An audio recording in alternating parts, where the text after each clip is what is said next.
मित्रों नमस्कार। बहुत बहुत स्वागत है आप लोगों का हमारे YouTube channel learn with Dharmendra Mishra में।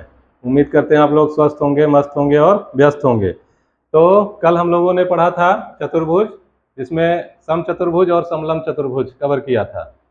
आज थोड़ा सा हम लोग काइट के बारे में जानेंगे और उसके बाद कुछ प्रीवियस ईयर पेपर्स के क्वेश्चन है उसको हम लोग सॉल्व करेंगे। तो चलते हैं मित्रों, हम लोग पतंग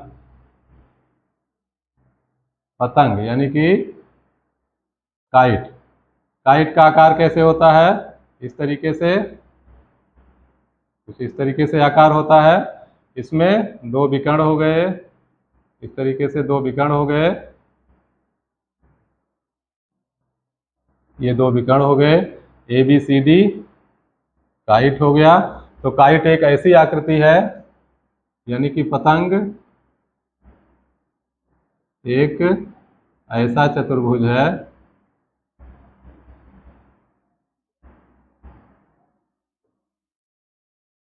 जिसकी दो आसन्न आसन्न भुजाएं बराबर होती हैं, बराबर होती हैं। इसका मतलब क्या हुआ कि आसन्न भुजाएं, बी ए की आसन्न भुजा ए डी है। अब बी ए की आसन्न भुजा बी सी भी है, लेकिन ये बराबर ए बी बराबर बी सी नहीं होगा। यहाँ बी ए बराबर ए डी होगा ये, और बी सी की आसन्न भुजा सी डी है, ये आसन्न भुजा सी डी। मतलब ये आसन्न भुजा तो ये भी है, ये भी है, लेकिन इसमें ये वाली आसन्न भुजा बराबर है। तो दो आसन्न भुजाएं क्या हैं? बराबर है, यानी बी सी बराबर सी डी है और ए बी बराबर ए डी है। तो यहाँ लिख सकते हैं कि ए बी बराबर ए डी और बी सी बराबर डी सी, बी सी बराबर डी सी। ये आसन्न भुजाएं हैं, दोनों विकर्ण एक दूसरे को 90 अंश पर काटते हैं।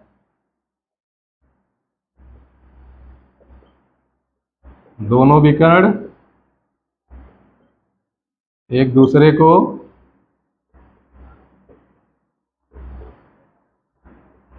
90 अंश पर काटते हैं। बड़ा विकर्ण जो है वो छोटे विकर्ण को अर्धित करता है। बड़ा विकर्ण आप लोग पहचान पा रहे होंगे चित्र से, बड़ा विकर्ण छोटे विकर्ण को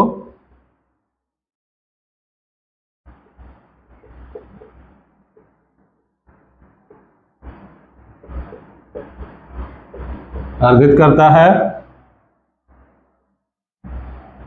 तो ये प्रॉपर्टी हो गई काइट की। अब इसमें इसका क्षेत्रफल क्या होता है, यानी कि पतंग का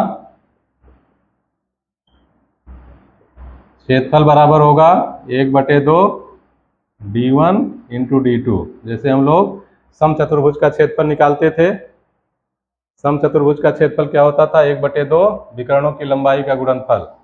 तो यहाँ पे यानी कि d1 और d2 हम लोग लिखेंगे। d1 और d2 क्या है? ये विकर्ण की लंबाइयाँ, विकर्णों की लंबाई है।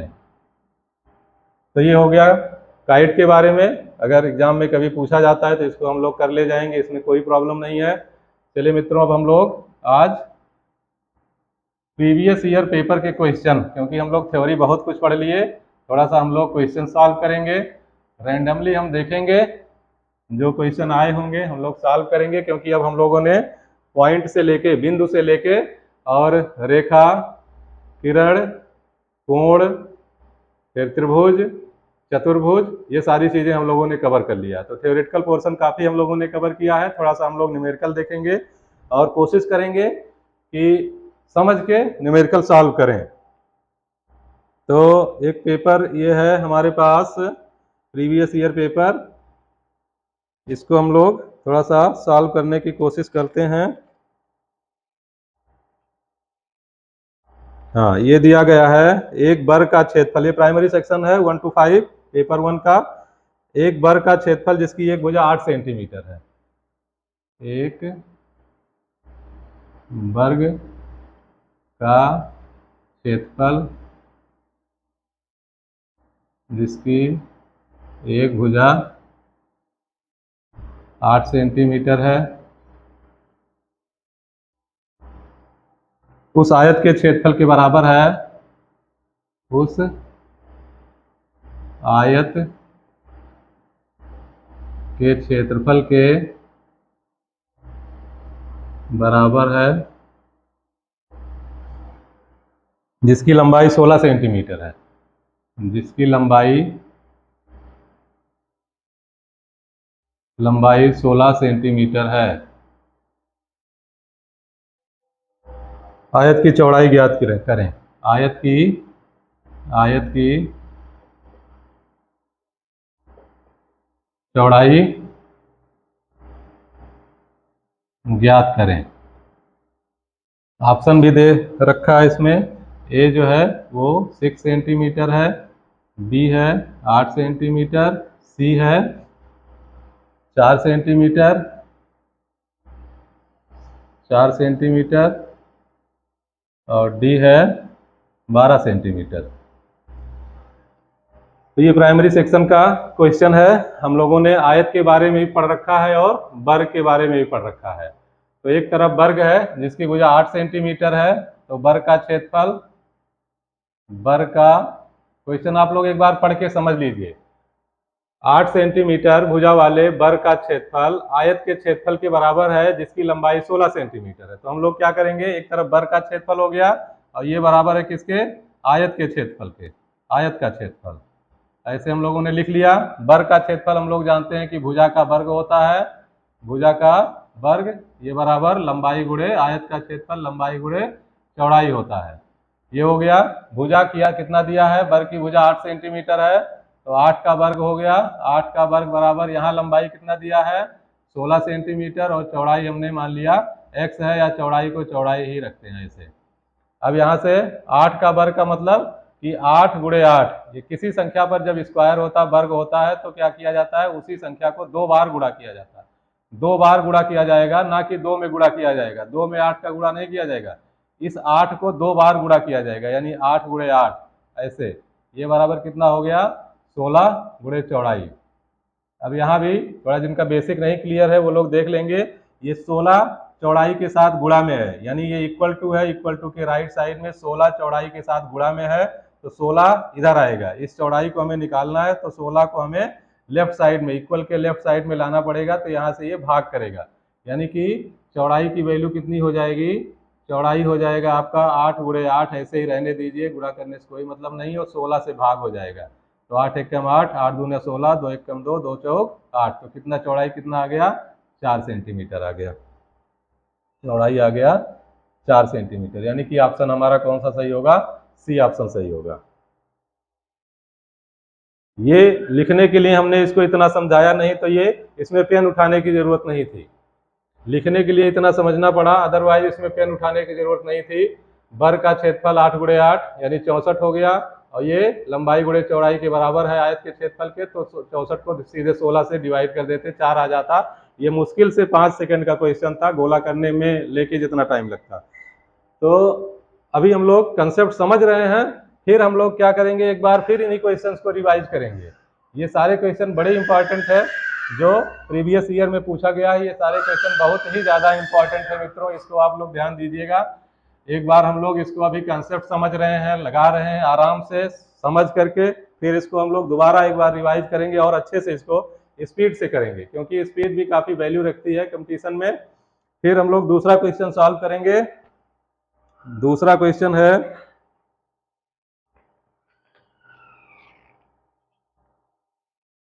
हाँ, एक त्रिभुज की रचना करने के लिए, चलिए छोटा सा बढ़िया क्वेश्चन है। एक त्रिभुज की रचना करने के लिए संभव भुजाएं हैं। एक त्रिभुज की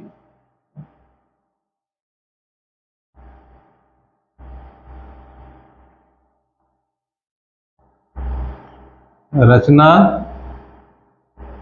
करने के लिए संभव भुजाएं हैं। इसमें ऑप्शन सीधे दिया है आपको ए, ऑप्शन ए दिया है 6.5 सेंटीमीटर। यही सेम क्वेश्चन हमें किसी और पेपर सेट में मिला था, तो ये हमें लग रहा है रिपीट क्वेश्चन है ये। और 100 5 ये मिलीमीटर हो गया, फिर 39 मिलीमीटर हो गया, यहाँ सेंटीमीटर, यहाँ मिलीमीटर, यहाँ मिलीमीटर। अच्छा ऑप्शन बनाया है इसने। और बी ऑप्शन है 3.5 सेंटीमीटर, 9.2 सेंटीमीटर और 5.3 सेंटीमीटर। तीसरा ऑप्शन है सी 6 सेंटीमीटर, 3 सेंटीमीटर और 3 सेंटीमीटर। चौथा ऑप्शन है डी, यहाँ 6.3 सेंटीमीटर, 5.9 सेंटीमीटर और 4.6 सेंटीमीटर। तो त्रिभुज की रचना करने के लिए संभव भुजाएं, जैसा कि हम लोगों ने पढ़ा है कि त्रिभुज की रचना तभी संभव है, या त्रिभुज की प्रॉपर्टी में हम लोगों ने पढ़ा है कि इन्हीं दो भुजाओं का योगफल तीसरी भुजा से हमेशा बड़ा होगा। कोई भी त्रिभुज है, त्रिभुज तभी संभव है, त्रिभुज तभी बनाया जा सकता है, रचना किया जा सकता है जब उसकी दो भुजाओं की लंबाई अगर जोड़ेंगे तीसरी भुजा से हमेशा वो बड़ी होगी। तो इसमें ऑप्शन पे हम लोग ध्यान देंगे, सीधे सीधे ऑप्शन पे जाएंगे, देखेंगे किन्हीं दो भुजाओं को जोड़ेंगे और हमेशा वो तीसरी भुजा से क्या होगी, बड़ी होगी। तो चूंकि यहाँ मिलीमीटर में दिया गया है तो मिलीमीटर को हम लोग सेंटीमीटर में चेंज करेंगे। आप लोग सब जानते हैं कि 10 मिलीमीटर 1 सेंटीमीटर के बराबर होगा, यानी कि अगर इसकी वैल्यू हम सेंटीमीटर में निकालना चाहें तो ये कितना हो जाएगा, 10.5 सेंटीमीटर। 10.5 यानी 10 से भाग दे देंगे इसको, 10.5 सेंटीमीटर, और ये कितना हो जाएगा 3.9 3.9 सेंटीमीटर हो जाएगा ये सेंटीमीटर। अब थोड़ा सा दो भुजाएं हम जोड़ेंगे। अब पहले ही ऑप्शन से शुरू करते हैं। ये 6 4 10 10 1 11 हो जाएगा, इसको और इसको जोड़ा गया 6.5 और 10.5, तो 10 6 16, 16 और 1 17 हो गया। 10 6 16, 16 1 17। अब 17 हमेशा ये 3.9 से बड़ा होगा। इसी तरीके से 10 और 3 इसको जोड़ लीजिए तो 10 3 13, 14 से ज़्यादा आएगा, ये इससे बड़ा हो गया। और 6 3 9, इसको अगर हम जोड़ेंगे तो 9 1 10.4 आएगा, ये 10.4। देखिए यहीं फंस गया, यही बात फंस गई। अगर हम इस भुजा को और इस भुजा को जोड़ते हैं तो 6.5 और 3.9, तो 9 5 14, 6 3 9 1 10, 10.4 आ गया। 10.4 क्या है, 10.5 से कम हो गया। तो इसका मतलब ये ऑप्शन सही नहीं होगा, यहाँ इस ऑप्शन से त्रिभुज की रचना संभव नहीं है। दूसरा ऑप्शन हम लोग देखेंगे तो दूसरा ऑप्शन 3.5 और 5.3 अगर जोड़ेंगे तो 5 3 8 हो गया। 5 3 8 यानी 8.8 आएगा। 8.8 9.2 से कम है। अब इस ऑप्शन को देखेंगे 6 सेंटीमीटर, 3 सेंटीमीटर और 3, तो 3 3 जब जोड़ेंगे तो 6 इसके बराबर आ गया, यानी ये भी ऑप्शन नहीं सही होगा। तो ये ऑप्शन सही होगा, ये ऑप्शन सही होगा। एक बार चेक भी कर लीजिए, इसको जोड़िए 6.3 को 5.9 के साथ, तो 6 5 11, यानी कि 12 दशमलव समथिंग आएगा ये, तो ये इससे ज़्यादा हो गया। इसको दोनों को जोड़ लेंगे 5.9 को 4.6 से, तो 5 4 9, ये इससे ज़्यादा आएगा। फिर इसको जोड़ लेंगे तो 6 4 10, यानी 5 से ज़्यादा आएगा। तो यही हमारा सही ऑप्शन होगा। तो मित्रों आप लोग समझ गए होंगे कि त्रिभुज की रचना तभी संभव, उसमें दो कंडीशन हम लोग पढ़े थे। एक तो त्रिभुज के दो भुजाओं का योग तीसरी भुजा से हमेशा बड़ा होगा, और त्रिभुज की दो भुजाओं का अंतर तीसरी भुजा से हमेशा छोटा होगा, ये चीज याद रखिएगा। और जब त्रिभुज की रचना करने के लिए पूछा जाएगा तो हम पहली प्रॉपर्टी वही फॉलो करेंगे, उसी से हमारा ऑप्शन सही होगा। तो ये आप लोग समझ गए होंगे कि इसको हम कैसे देखेंगे। थोड़ा सा ये टाइम टेकन क्वेश्चन है, क्योंकि इसमें पहली बात तो मिलीमीटर को सेंटीमीटर में बदलना पड़ेगा, फिर एक एक ऑप्शन लेके उसको चेक करना पड़ेगा। तो थोड़ा सा ये टाइम टेकन है, लेकिन प्रैक्टिस करने के बाद ये सब आसान हो जाएगा। और प्रैक्टिस की जिम्मेदारी हमारी है। आप लोगों को इतना प्रैक्टिस करवा देंगे कि आप लोग इसको जो है देखते ही क्वेश्चन चुटकियों में सॉल्व करेंगे। फिर एक क्वेश्चन हम रैंडमली ले रहे हैं। एक वर्ग और एक समबाहु त्रिभुज की एक भुजा उभयनिष्ठ है। एक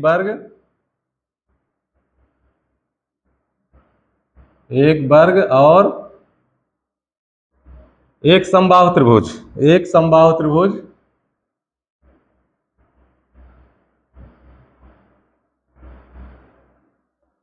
त्रिभुज की भुजा उभयनिष्ठ है। उभयनिष्ठ का मतलब कॉमन है। यदि त्रिभुज की एक भुजा 4.3 सेंटीमीटर, यदि त्रिभुज की एक भुजा 4.3 सेंटीमीटर, 4/3 सेंटीमीटर लंबी है, तो इस आकृति का परिमाप क्या होगा? तो इस आकृति का परिमाप क्या होगा?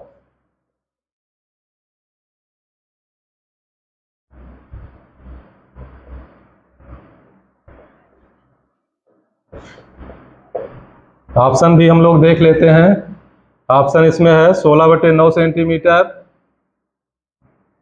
ये ऑप्शन बी है 16/9 √3/4 +1, ना भड़काऊ ऑप्शन बना दिया है। सी जो है ये 6 सही 2/3 सेंटीमीटर है, और डी है 5 सही 1/3 सेंटीमीटर। ऑप्शन देख के नहीं भड़केंगे, क्वेश्चन हम लोग लगाएंगे इसको।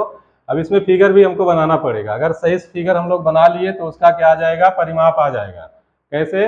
एक वर्ग है और एक समबाहु त्रिभुज की एक भुजा उभयनिष्ठ है। इसका मतलब क्या हुआ कि एक वर्ग हम लोग बनाएंगे इस तरीके से, एक वर्ग हो गया, और एक इस पे समबाहु त्रिभुज बना देंगे। किसी भी तरफ किसी भी भुजा पे एक समबाहु त्रिभुज बना दीजिए। मान लीजिए ए बी सी ये त्रिभुज हो गया, और डी ई हो गया, ये आपका बी सी डी ई ये आपका वर्ग हो गया। तो इस तरीके का फिगर इसमें बनेगा। ये वर्ग हो गया और ये त्रिभुज हो गया, ये त्रिभुज हो गया। ये भुजा दोनों क्या है? उभयनिष्ठ है। एक भुजा कॉमन है, यानी वर्ग की भुजा BC और त्रिभुज की भुजा BC, ये दोनों क्या है? उभयनिष्ठ है। यही चीज कह रखा है ये। अब त्रिभुज की एक भुजा 4/3 सेंटीमीटर, एक भुजा 4/3 सेंटीमीटर है त्रिभुज का, यानी कि ये 4/3 सेंटीमीटर है, 4/3 सेंटीमीटर। तो ये समबाहु त्रिभुज है, तो ये चीज इतना है उतना ही ये भी होगा, उतना ही BC होगा। अब BC इस त्रिभुज का और BC इसका चतुर्भुज का यानी वर्ग का, ये कॉमन है, यानी कि हमें वर्ग की भुजा भी मिल गई। ये कितना मिल गई? 4/3 सेंटीमीटर। 4/3 सेंटीमीटर ये है और ये है, इसी के बराबर ये है भुजा। तो ये 4/3 सेंटीमीटर है BC, तो CD भी 4/3 सेंटीमीटर होगा। उम्मीद कर रहे हैं आप लोग समझ रहे होंगे। अगर नहीं समझ में आ रहा होगा तो कमेंट करिएगा जरूर कि नहीं समझ में आया। फिर से हम लोग क्वेश्चन करेंगे, और तब तक करेंगे जब तक पूरा कंसेप्ट क्लियर नहीं हो जाए। एक बार नहीं, हम लोग 10 बार ऐसे क्वेश्चन सॉल्व करेंगे, क्योंकि प्रीवियस ईयर पेपर से ज्यादा इंपॉर्टेंट और कुछ नहीं। अगर हम लोग प्रीवियस ईयर पेपर से एक एक क्वेश्चन चुन चुन के सॉल्व कर ले गए तो हमें क्वालिफाई करने से और अच्छे नंबर से क्वालिफाई करने से कोई नहीं रोक सकता। तो क्या होगा? अब इसका परिमाप क्या होगा? इसका परिमाप होगा, जैसा कि हम लोगों ने परिमाप की डेफिनेशन में पढ़ा है, कि किसी भी आकृति का परिमाप उसकी जो बाउंड्रीज हैं, उसकी जो चारों तरफ की बाउंड्रीज हैं यानी जो चारों तरफ की ये लंबाइयां हैं, इन्हीं को हम लोग क्या करेंगे? जोड़ लेंगे। तो जोड़ेंगे। अब कैसे जोड़ेंगे? देखिए 4/3 सारी लंबाई है, 4/3 ये भी है, 4/3 ये भी है, 4/3 ये, 4/3 भी है, और 4/3 ये भी है। इसका मतलब सेम लंबाई सबकी है। और कितना है? ये भुजाएं कितनी है? 1 2 3 4 5, यानी कि 5 बार हम क्या करेंगे? 4/3 को जोड़ेंगे, तो 5 को मल्टीप्लाई कर लेंगे 4/3 से, सीधा सीधा इतना ही सेंटीमीटर आ जाएगा। तो 5 चौक 20, 20 बटा कितना हो गया? 3। अब 20/3 को हम जब मिक्स फ्रैक्शन में चेंज करेंगे, यानी मिश्र भिन्न में चेंज करेंगे, तो 3 छक 18 बचा 2, तो 6 सही 2/3 सेंटीमीटर, यानी कि ऑप्शन हमारा सी सही होगा। तो ऑप्शन देख के नहीं घबराएंगे, सवाल को धैर्य के साथ पढ़ेंगे, कोशिश करेंगे। फिगर इसमें बनाना पड़ेगा। अगर फिगर बन गया आपका तो ये क्वेश्चन सॉल्व हो जाएगा। अच्छा, किसी के दिमाग में ये तो नहीं आ रहा कि BC को क्यों नहीं काउंट किया गया? तो BC काउंट नहीं होगा, ये स्पष्ट हो लीजिए, क्लियर हो लीजिए। हम किसी भी चित्र का जब परिमाप निकालते हैं, मान लीजिए यही फिगर हमारे पास है, इसका परिमाप निकालना है इसका परिमाप, तो क्या इनके विकर्णों को हम काउंट करेंगे? नहीं काउंट करते हैं। परिमाप निकालते समय विकर्णों को हम नहीं काउंट करते हैं। जो बाहरी बाउंड्रीज हैं सिर्फ इन्हीं को हम क्या करते हैं? जोड़ लेते हैं। तो उसी तरीके से ये भी, ये इंटरनल साइड है, इसको हम लोग काउंट नहीं करेंगे। खाली बाहरी ये जो भुजाएं हैं इनको हम लोग जोड़ेंगे और परिमाप निकल जाएगा। तो उम्मीद करते हैं मित्रों आप लोगों के समझ में आ रहा होगा। बहुत आराम से पढ़ना है हम लोगों को, कोई जल्दबाजी नहीं है, कंसेप्ट क्लियर करते हुए चलेंगे। और अभी हम वही क्वेश्चन करवाएंगे जिसके बारे में थ्योरी हम लोग पढ़ चुके हैं।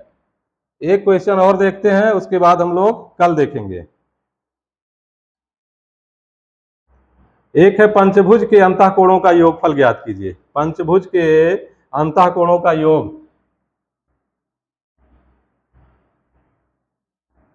पंचभुज के अंतःकोणों का योग होगा, आपका ऑप्शन है ए 360 डिग्री, बी है 180 डिग्री, और सी है 450 डिग्री, और डी है 540 डिग्री। तो ये पंचभुज है। फिगर बनाने की यहाँ कोई ज़रूरत नहीं, लेकिन एक बार हम लोग फिगर समझ लेते हैं। पंचभुज का फिगर कुछ इस तरीके से होगा। ये पंचभुज है, मान लीजिए ABCD ये पंचभुज है। पंचभुज में अंतःकोणों का योगफल, ये जो अंतःकोण बन रहे हैं इन्हीं कोणों का योगफल हमें निकालना है। तो हम लोगों ने ये फार्मूला देखा है, यानी कोई पॉलीगन है तो उसके अंतःकोणों का योगफल। अभी पॉलीगन एक बार हम लोग और पढ़ेंगे। पॉलीगन से एक क्वेश्चन जरूर आएगा हर एग्जाम में, आप देखेंगे जब प्रीवियस ईयर उठा के क्वेश्चन उठा के देखेंगे तो एक क्वेश्चन जरूर पूछा गया है। और वो किस तरीके का क्वेश्चन पूछा जाएगा वो डिपेंड करता है एग्जामिनर के माइंडसेट पर, कहाँ से क्वेश्चन उठाता है। अगर यहीं से प्रीवियस ईयर क्वेश्चन उठा लिया तब तो ठीक है, और नहीं तो जितने भी प्रकार के क्वेश्चन इसमें बन सकते हैं। तो हम लोग पॉलीगन पढ़ेंगे, यानी कि बहुभुज में अभी हम लोगों को और डिटेल में पढ़ना है तो समझेंगे। लेकिन ये पंचभुज की बात कर रहा है तो इसका एक फार्मूला हम लोगों ने पढ़ा था कि n भुजाओं वाले पॉलीगन का, यानी बहुभुज का जो अंतःकोणों का योगफल होगा, किसी बहुभुज के अंतःकोणों का योगफल, किसी बहुभुज के अंतःकोणों का योगफल, ये एक सूत्र हम लोगों ने पढ़ा था। कितना होगा? n-2 multiplied by 180। जहाँ n क्या है? n जो है बहुभुज में भुजाओं की संख्या है, भुजाओं की संख्या है। अब अगर पंचभुज है तो n की वैल्यू कितनी हो जाएगी? 5 हो जाएगी। तो इसमें 5 वैल्यू, हम n की वैल्यू 5 रख देंगे। तो यहाँ क्या हो जाएगा? 5 - 2 और गुणे 180, 3, यहाँ 5 - 2 करेंगे 3 हो जाएगा, 3 गुणे 180 तो 18 तिया 54, यानी कि 540 डिग्री आ जाएगा। ये आंसर हमारा होगा 540 डिग्री, डी होगा। तो यहाँ ये एक जनरल सा फार्मूला आपको मिल गया। पहले भी हम लोग इसको पढ़ चुके हैं कि कोई भी अगर पॉलीगन है तो अंतःकोणों का योगफल कितना होगा? n-2 × 180। अब n की वैल्यू आप समझेंगे, n दिया रहेगा, पंचभुज है, खटभुज है, अष्टभुज है, कितनी भी भुजाओं वाला बहुभुज है तो वहाँ जितनी भुजाएं दी जाएगी n की वैल्यू उतनी रखेंगे। 2 को माइनस करेंगे, 180 से मल्टीप्लाई करेंगे तो अंतःकोणों का योगफल आ जाएगा। तो मित्रों, उम्मीद करते हैं आप लोग समझ गए होंगे इसको। और अभी एक बार फिर से मैं बताऊं, पॉलीगन हम लोग पढ़ेंगे। अभी 2 डायमेंशनल फिगर में अभी हम लोग जो है सर्कल नहीं पढ़े हैं, पॉलीगन नहीं पढ़े हैं। पॉलीगन में कम से कम एक क्वेश्चन जरूर बनेगा, हर पेपर में एक क्वेश्चन पूछा जा रहा है। तो थोड़ा सा और डिटेल में हम लोग पढ़ेंगे, लेकिन जितना सीखे हैं उस पर हम लोग क्वेश्चन सॉल्व किए हैं आज। तो धीरे धीरे हम लोग क्वेश्चन सॉल्व करेंगे, बहुत जल्दबाजी नहीं है, आराम से समझ के क्वेश्चन सॉल्व करेंगे। और आप लोग भी देखिएगा क्वेश्चन प्रीवियस ईयर, जितना हम लोगों ने थ्योरी पढ़ा है, प्रीवियस ईयर क्वेश्चन पेपर आप लोग सॉल्व करिए। कहीं कोई समस्या आती है तो आप हमसे कांटेक्ट कर सकते हैं, हमारे व्हाट्सएप नंबर पे फ़ोन कर सकते हैं या हमें कमेंट कर सकते हैं। आप कमेंट बॉक्स में डाल दीजिए कि इस पेपर मतलब यूथ वाली बुक हमारे पास है, यूथ कंपटीशन टाइम जो है ये हमारे पास है और इसी में से हम करवा रहे हैं। तो यही बुक है या दूसरी बुक है, क्वेश्चन लिख के भेज दीजिए। कैसे भी आप अगर कर रहे हैं तो आपको पूरा सपोर्ट यहाँ से मिलेगा, आपका क्वेश्चन सॉल्व किया जाएगा। नहीं तो हम एक एक क्वेश्चन चुन चुन के, जितने टॉपिक हम लोगों ने पढ़ रखा है सारे क्वेश्चन हम लोग सॉल्व करेंगे और समझेंगे। एक बार नहीं, अगर जरूरत पड़ेगी 2 बार 3 बार 4 बार हम लोग सॉल्व करेंगे। बस जरूरत है कि आप लोग कंसंट्रेट होकर डे बाय डे इसको पढ़िए, समझिए, नोट्स बनाइए और पेपर अच्छे से दीजिए, क्वालिफाई कर लीजिए। यही उम्मीद है आप लोगों से। तो मित्रों नमस्कार, बहुत बहुत धन्यवाद आपका।